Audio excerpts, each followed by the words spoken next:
I was hearing him out of the blue, and what struck me was he was talking about the combining of spiritual beliefs and politics and social justice. And in my interest in social justice, my world of studying esoteric and ageless wisdom and spirituality, and my friends who were into social justice, they didn't want to talk about quote unquote spirituality, and the spiritualist people didn't want to talk about politics. I mean, it just seemed like there were two worlds that I was in. But Benjamin Graham in his lecture, and his talking about the emergence of Maitreya, combined the two and showed how they're intertwined completely. As we were talking about before, the human rights of humanity is allows our spiritual nature to develop. Hello everyone, I'm your host, David Meinert II.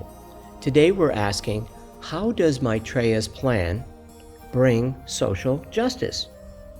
On this episode, host Diana Gold Holland interviews Ellen Turgasen on how humanity will soon actually be expressing the Golden Rule globally, because not only is it practical, but also because we have the help of great enlightened teachers who have emerged now to advise us. This week's audio guest, Ellen Turgasen, is a spiritual and social activist who focuses on why this is happening now in world history, how we can actively participate both individually and collectively in this momentous process, and what we can expect and do as Maitreya and the Masters of Wisdom give impetus to all the protests, rallies, and demonstrations that are happening on record scale throughout the world. Maitreya himself has already made hundreds of TV appearances as an ordinary man with an extraordinary blueprint to inspire and guide us, since we will have to be the willing builders of, as he put it, the shining temple of truth, i.e., the new civilization. So often people hearing this are skeptical or think that we're just dreamers. However, here at Planetary Makeover, we've done several other episodes with experts who have weighed in on the astounding principle that there are extremely practical methods already in place that could help put into effect sooner rather than later these needed changes. And you can find these episodes on the Planetary Makeover YouTube page. And one of those episodes was about how if no one on the planet was lacking their basic needs via universal basic income, we could solve a great many of the world's ills. And another was about the economy of sharing our commonly held planetary resources. And one was about a blueprint for just how to accomplish this. Those episodes and this one today reflect perfectly the advice of the world teacher, Maitreya. And I myself am a spiritual activist focused on the basic human right of housing and how to solve the injustices associated with that here in the Boston, Massachusetts area. So let's listen now while Diana Gold Holland and Ellen Turgasen discuss how to solve these problems worldwide. This is your co-host, Diana Gold Holland, broadcasting from, well, today it's sunny Vancouver. Always beautiful. Welcome to our show. We have a very special show prepared today on the emergence of Maitreya. Why now? What's next? And how can we participate? I'm just going to give the very bare bones of our story for new listeners now, welcoming you in particular, new listeners, because Ellen is here to flesh out the big picture with us. So here are the bare bones. Premise number one, that at this very difficult time in human history, we are not alone. In fact, we never have been, but we are specifically not alone now. We have friends in very high places who are here to help us now. These are perfected masters who have gone beyond all the human frailties to gain mastery over themselves and move a little bit further down the path of divinity than we are.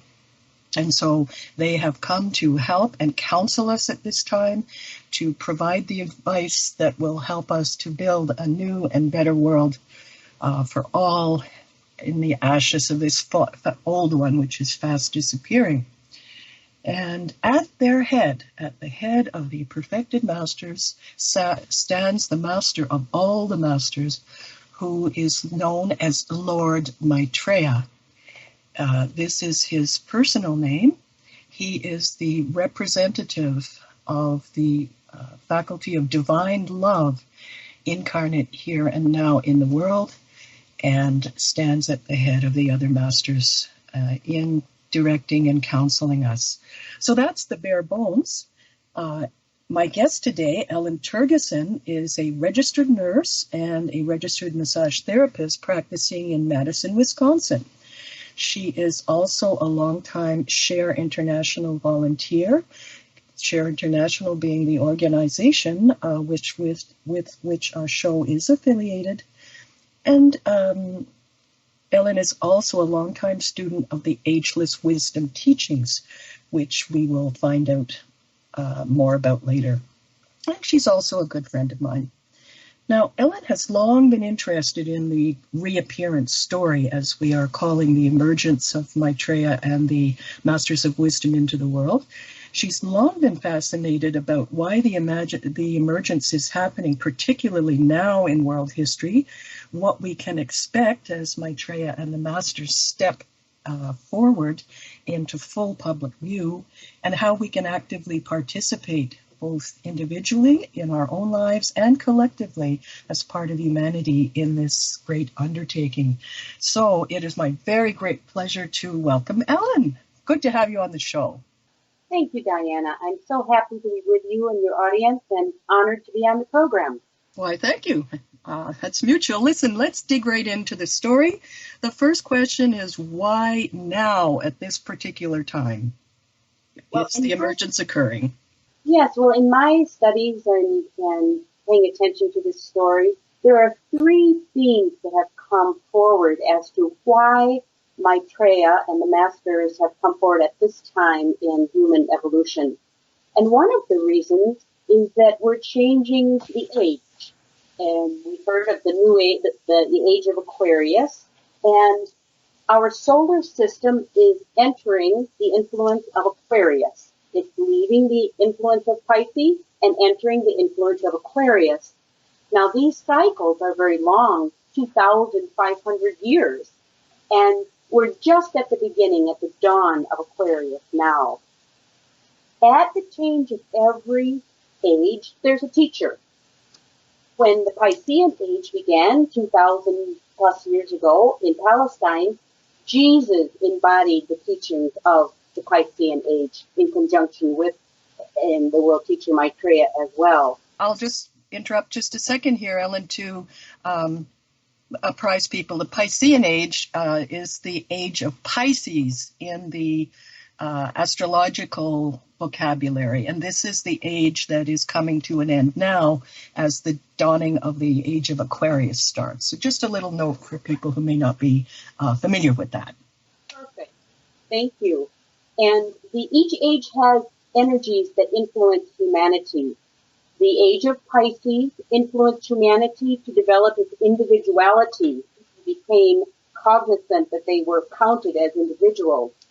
The energy of Aquarius now is emphasizing the work of humanity as a group, of humans seeing themselves not only as individuals, but as members of one group, one humanity, brothers and sisters together, interconnected, and of different religions, different colors, different nationalities, but that we're one humanity.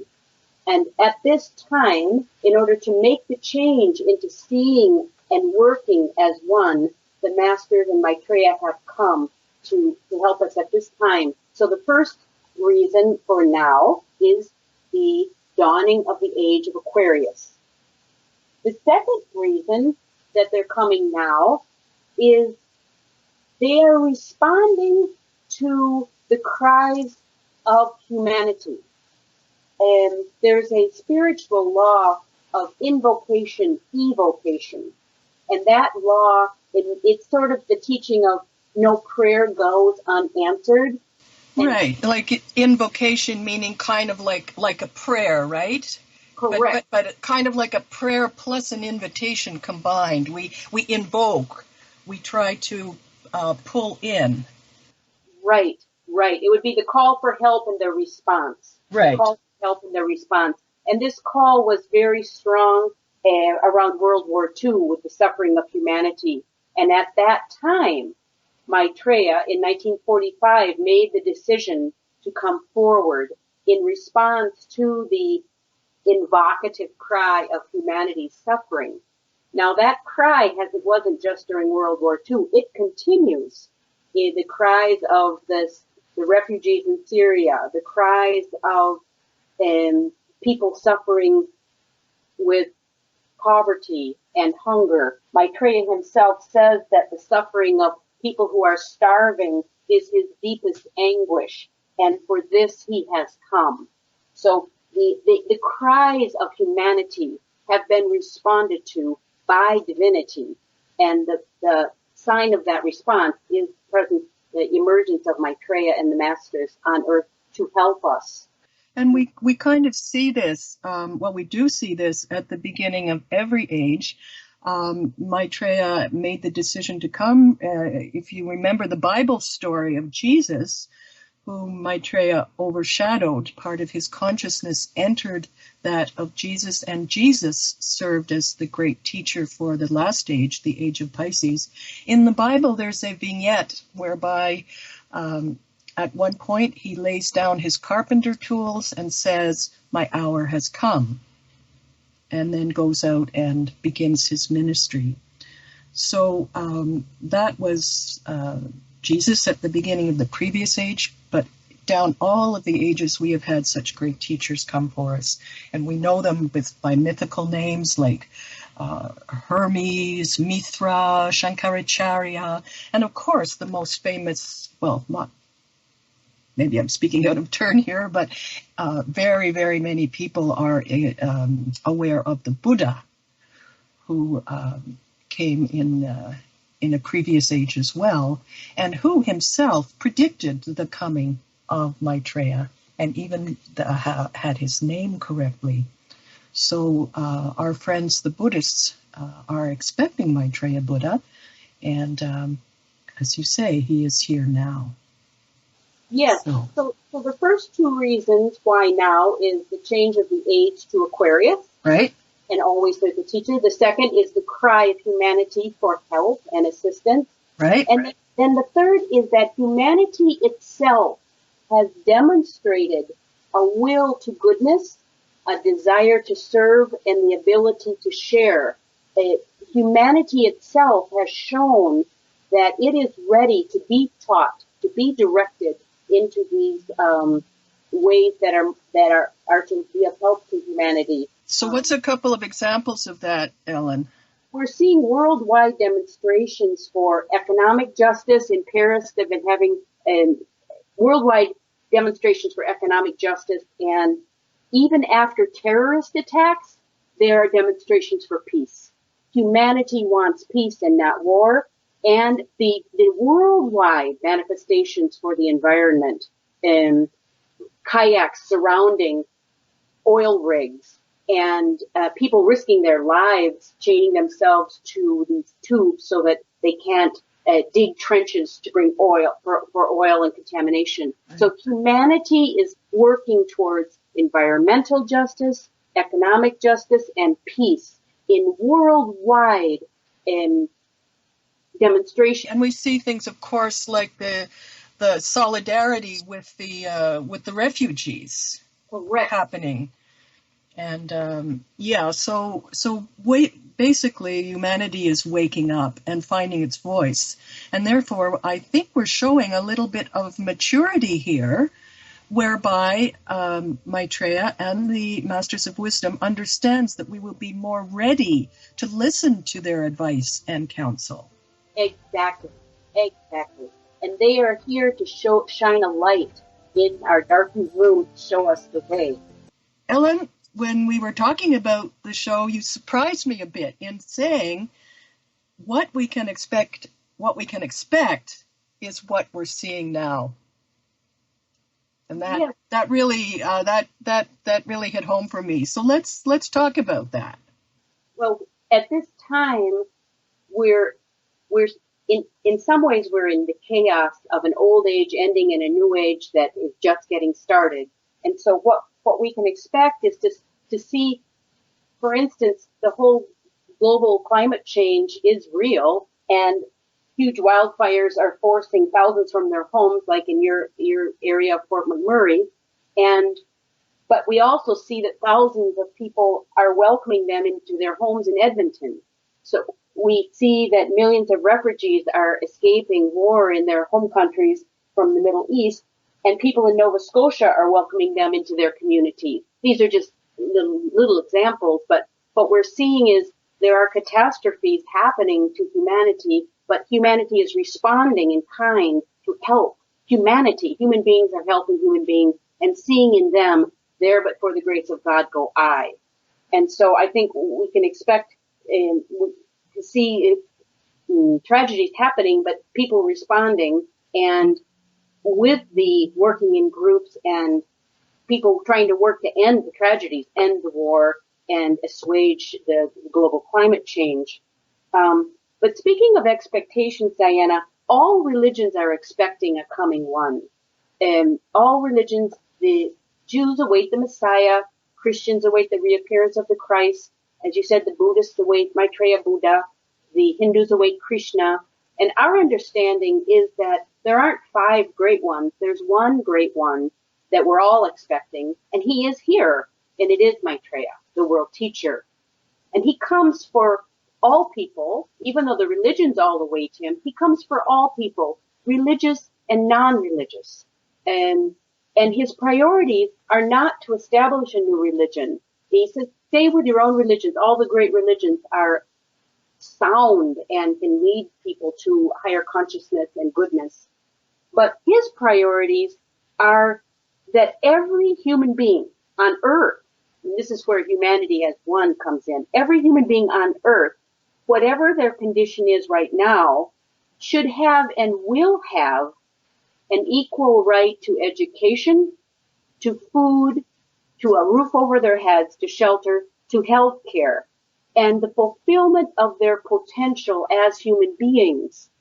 And that moves me, because at this time, there are people who cannot enjoy life, enjoy learning, enjoy creating, enjoy using their talents, because they're trying to just eke out a living, or they don't have work and they're starving.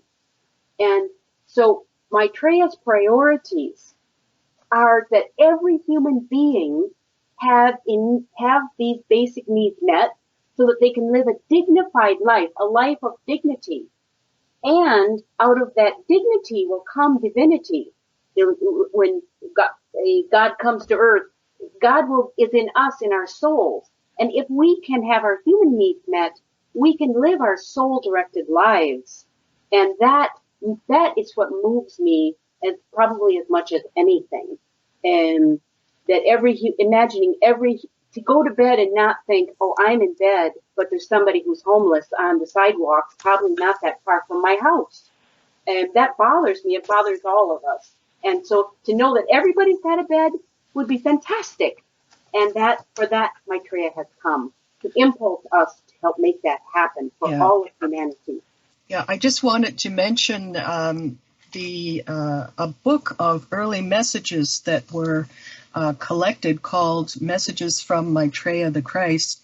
This is edited by Benjamin Krem, the chief spokesman for all of this information.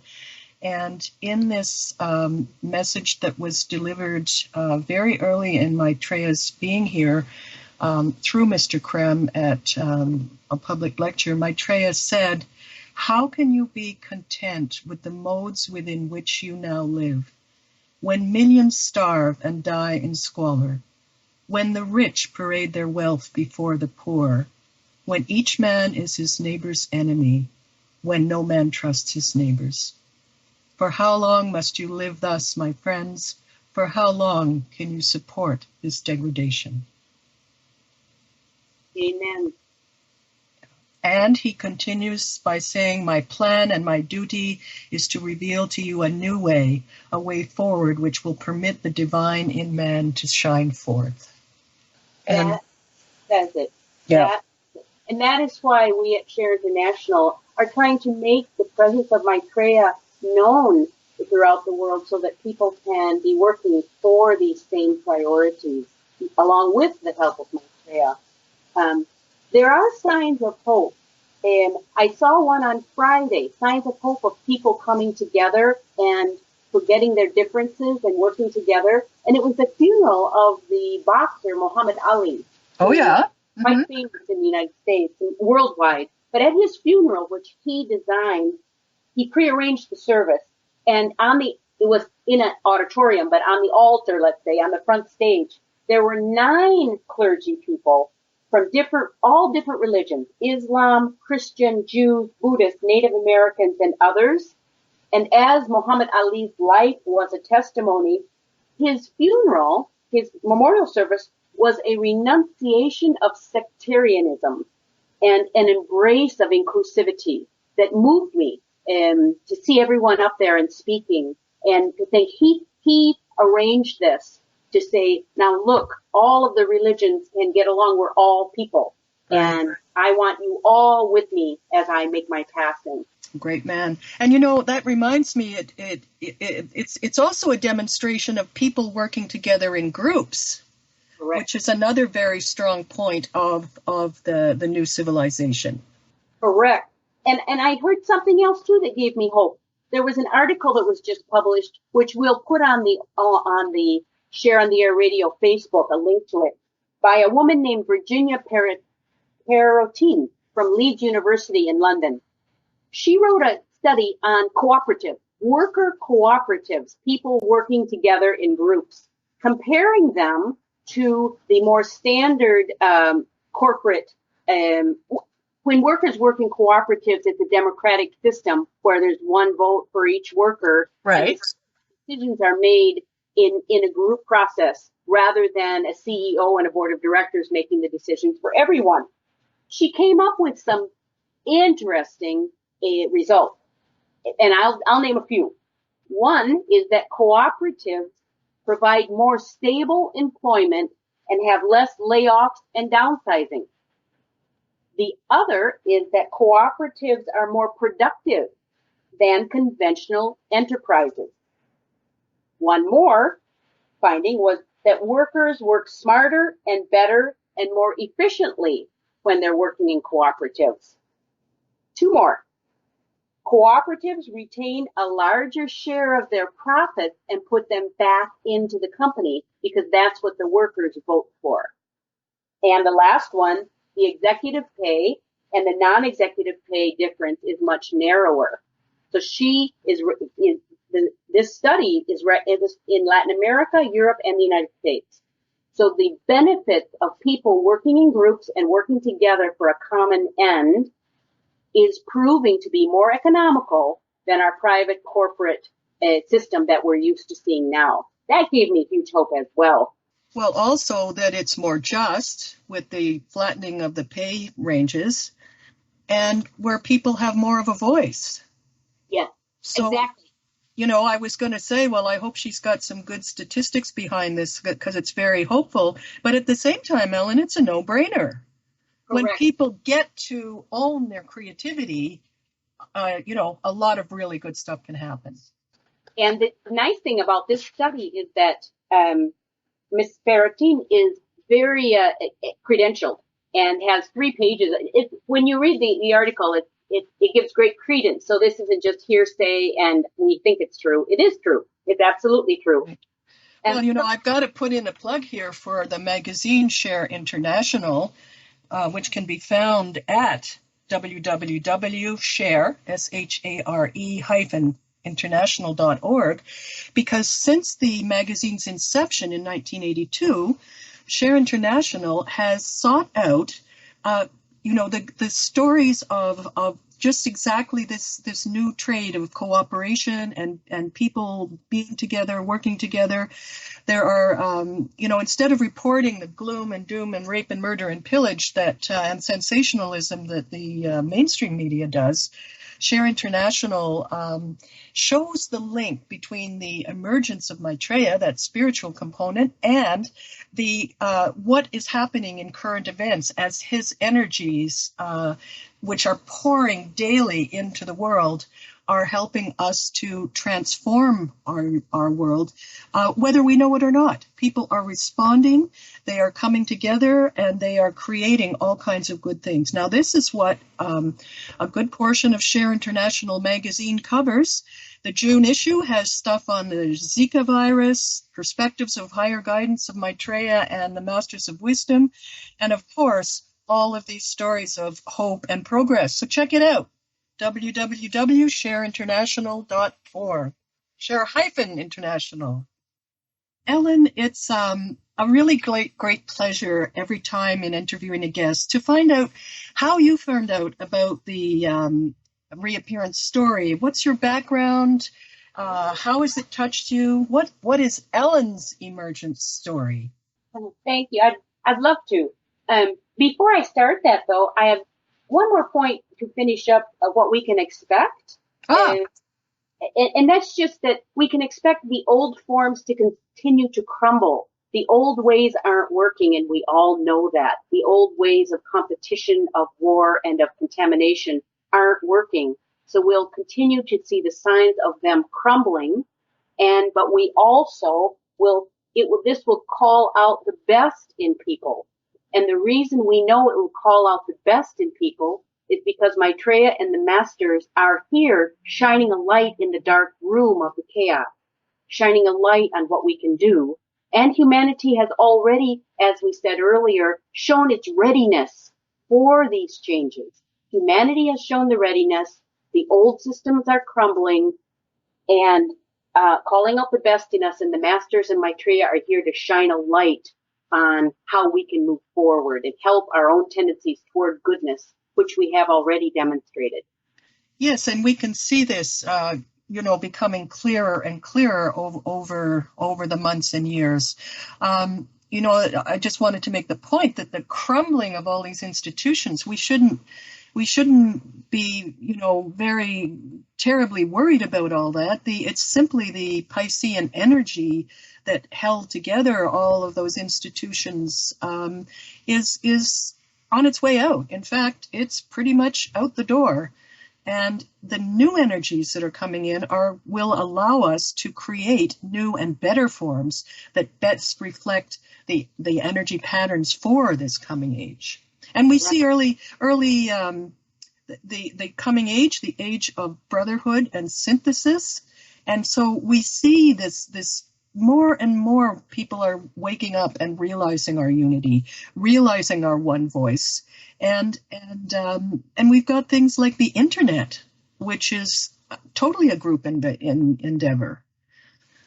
Things like Wikipedia. I mean, the list goes on and on and on. But these new energies are finding their way to come in, which is really, really encouraging.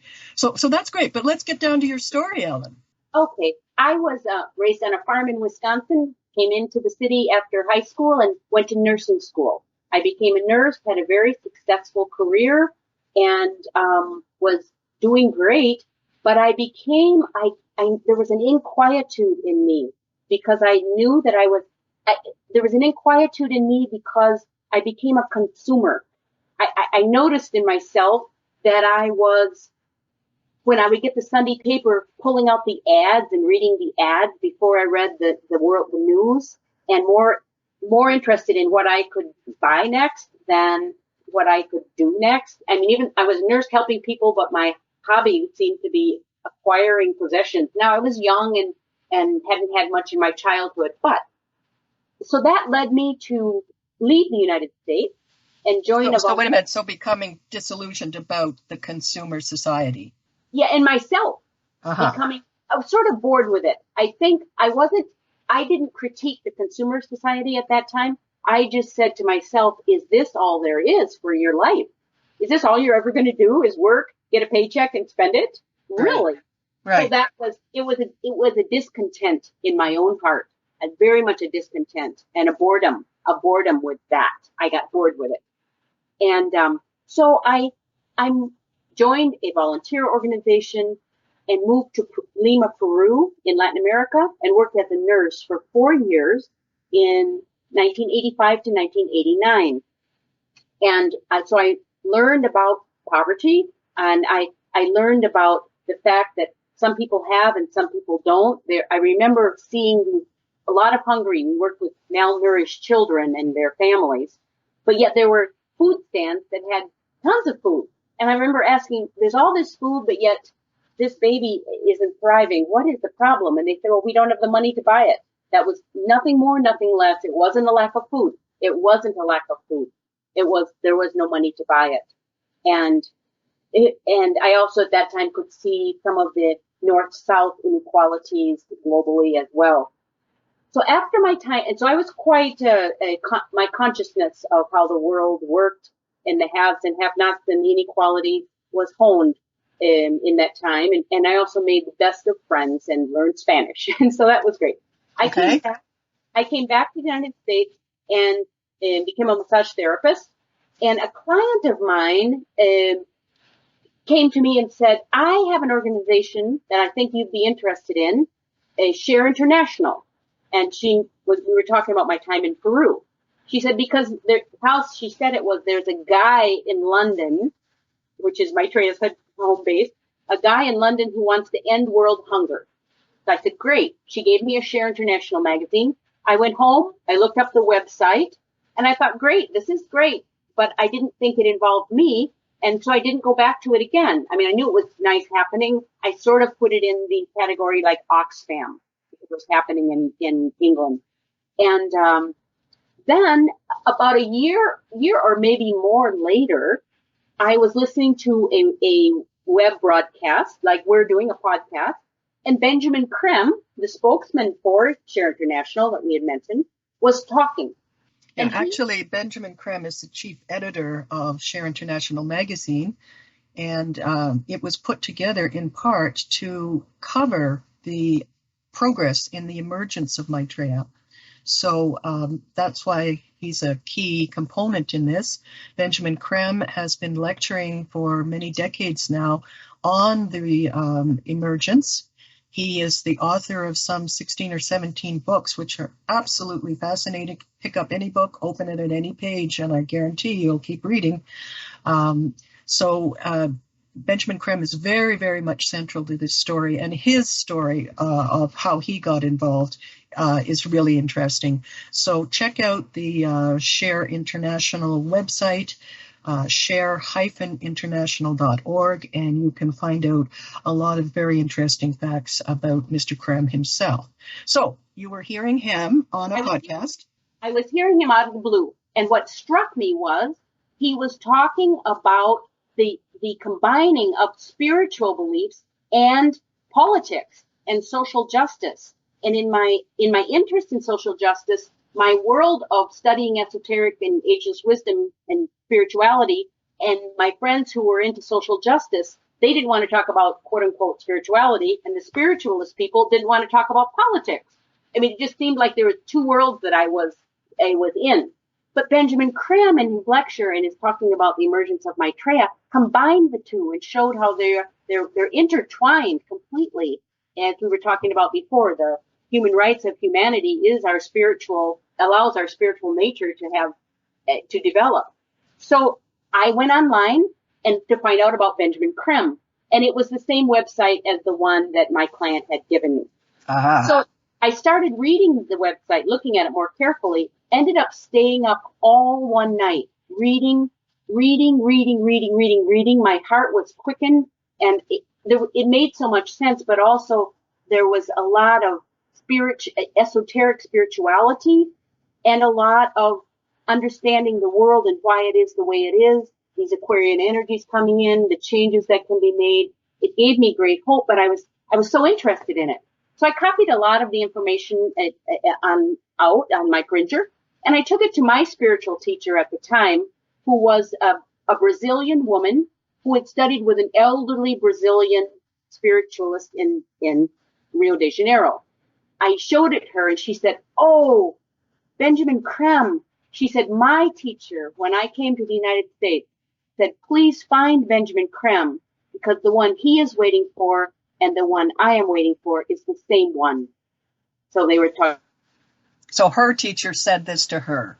Yes, and he was a contemporary of Benjamin Creme's. He was in his 80s at the time. Benjamin Creme was in his 80s, and they knew one another. He knew Benjamin Creme, and he asked my teacher to look up Benjamin Creme when he came to New York. But my teacher didn't speak English very well and didn't do it. In the end, we went to New York to hear a Benjamin Creme lecture together, which was a thrill for her and great for me. So after that, it all made sense, and I knew that this was the movement, so to speak, that I wanted to be involved in, and because I want humanity to have enough to eat.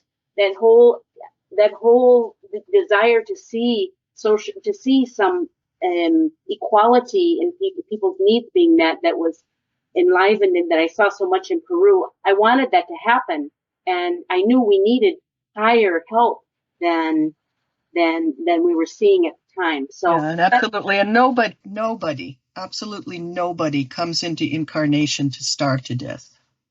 Correct. And imagine, when you see the pictures of these African mothers with their babies dying in their arms. I mean, how can your heart not break?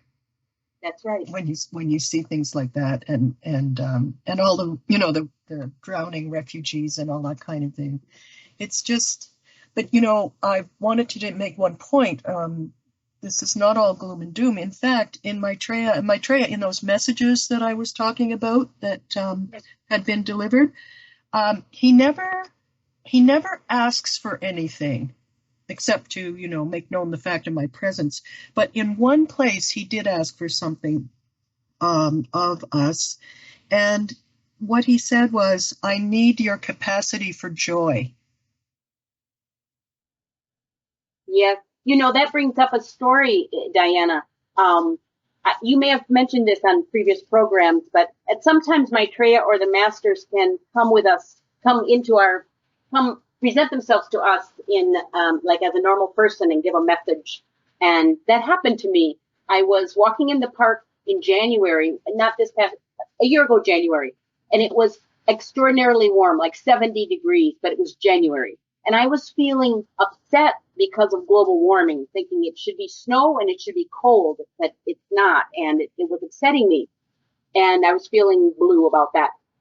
And a man out of nowhere bicycled by me, looked me in the eyes and said, "It's a beautiful day. Isn't it a beautiful day? We should be thanking God for this beautiful day." And then he bicycled off. And I just had this feeling as he went by, because I was feeling, oh, woe is me, because the weather's too warm for January. And I wrote it to actually Share International, and it was confirmed that it was a master giving me a message of joy. What was the take-home lesson for you of that? Lesson for me is, I, as an individual, I don't have enough consciousness to understand the wider perspective of things. And I lack a sense of proportion to forget the positive changes that are happening in the world. And I also was not letting in joy. I wasn't allowing myself to. I think those of us who work for social change sometimes can tend to be a little depressed. And so I wasn't letting in the joy of a daily moment of sunshine and fresh air that a lot of humans can't even, and a walk in the park. And this bicyclist reminded me that we should be thanking God for everything, for a beautiful day, even though pace ourselves. And even though there are difficulties in the world, don't be afraid to enjoy a morning walk. And that was. Now, I know this was confirmed as an appearance for you, and who was this? It was Master Jesus. It was the Master Jesus. For our friends who are new to this story, it is indeed true that Maitreya, the Master Jesus, another master who works in Japan, a few masters now, and some of their representatives are actually appearing to people, sometimes quite physically, as happened with Ellen here. And there's usually a lesson involved in that appearance, and it's very particular to the person at hand. It can be something, really normal, like if you have a prejudice against smoking or drinking or something like that. The interaction can be with a homeless person who seems to be drunk or smoking or what have you, and to help people develop tolerance. But the thing is, the message is always very, very beautifully and subtly presented. I mean, somebody just saying it's a beautiful day triggered all of this in you, Ellen. Yes, yes, yes. Exactly. And so that's pretty magic indeed. Now you were talking about, seeing the bigger picture and not getting depressed.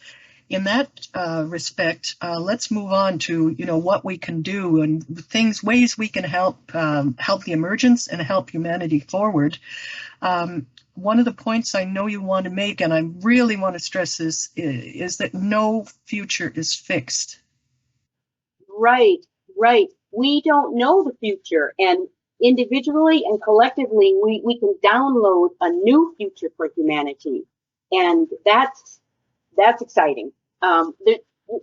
Benjamin Krim has talked about living a soul-directed life, meaning a life that is more influenced by our soul than our personality, which tends to want to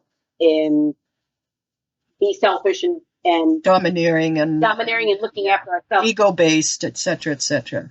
So I asked Benjamin Krim one time at a conference, what is an indicator that someone is living a soul-directed life? How could you tell if somebody was or if you are? And he said, do your best at whatever you do. If someone's doing their very, very best and living up to their full potential, that they're living a soul-directed life. So not everybody is an esotericist, not everybody's a spiritualist, but everyone's working, everyone's a human being, and as all human beings do their best at whatever it is they're doing, and cutting the grass or giving a speech or changing the world or changing your baby's diaper, and striving towards excellence will raise up all of humanity. Since we're one body, you might say, the health of the liver makes the intestines more healthy. The health and striving for perfection and excellence in one person can inspire another person to strive for excellence, can inspire another person. Absolutely, yeah. So doing your best can help elevate all of humanity, and it doesn't require anything special, but be where you are and do your best. Mm-hmm. Another way that we can help these energies come in is working in groups. Try to find groups to be involved in. As we said, the Aquarian energies favor and support work in groups. And when two people and more people are together, then there's what I call factor X. So there's what I know, and there's what you know, and we share it. But in the sharing, it's like spices in a soup. There can be another flavor that comes out. There can be another flavor. I call it factor X. When people in a group are working together, I think that's when the Christ energy or the Aquarian energy can be present, because it's alive. It's alive. There's chemistry. There's a chemistry. Well, there's even a saying in the Bible about that, right? When 2 or 3 are gathered in my name. Right. Exactly. Yeah. Exactly. And it's like two spices working together in soup. I like that. Then the other, so doing our best and working in groups, and that was shown also in the study of worker cooperatives, that workers who work cooperatively in groups accomplish more, do better, and are more profitable in the long run for everyone than people working in other forms of right. work. Right. We don't have too much time left, Ellen. So I want to pick up on one point that you made to me, some time ago, which is don't make habits out of people. Yes, that's very important. No, because we said no, the future is not fixed. Nothing is completely good. No one is completely good. No one is completely bad. And when we habituate our responses to people or our judgments of people, then we lock out factor X. We don't blend the spices. Um, um, what I mean for that is to be curious about others, even others that we don't agree with.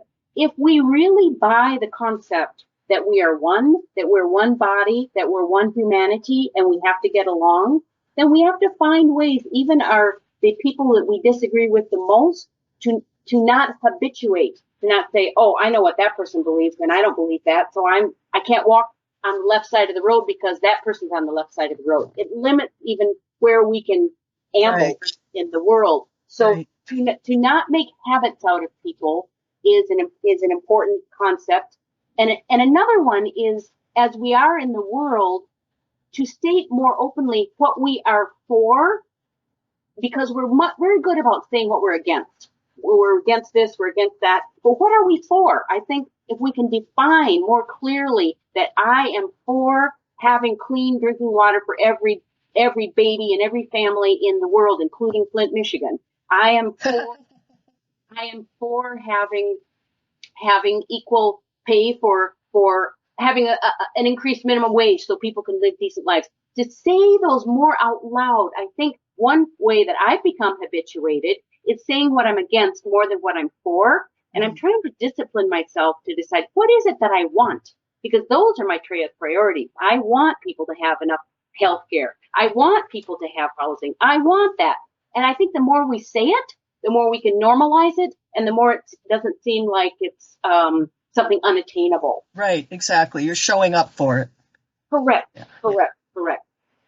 Yeah. And then the last is any kind of service to others. Doing service is the evidence of love, of humans loving humans as God loves us. And the soul only knows how to serve. So serving another in any way is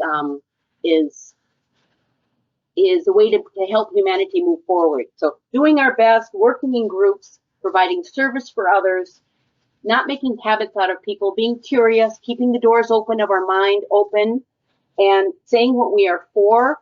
And then the last can be meditation, because quiet individual meditation connects us with our own soul, and group meditation allows us to bring the energies of Aquarius into the world. And that would include transmission meditation, which many people who are involved with Share International participate in transmission meditation. Transmission meditation is a form of group meditation that was introduced by the masters through Benjamin Creme, specifically now at the dawning of the age of Aquarius, to bring in those energies to help create this new civilization. Again, that's something else that you can find out either by going to the website transmissionmeditation.org or seeing about it on the Share International share-international.org website.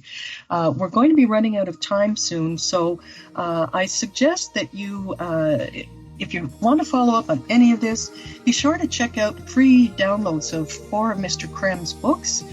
It's already time to go. Thank you, Ellen. If you enjoyed this show, please subscribe, hit the like button, and share this video with your friends. We appreciate your comments and we respond to them.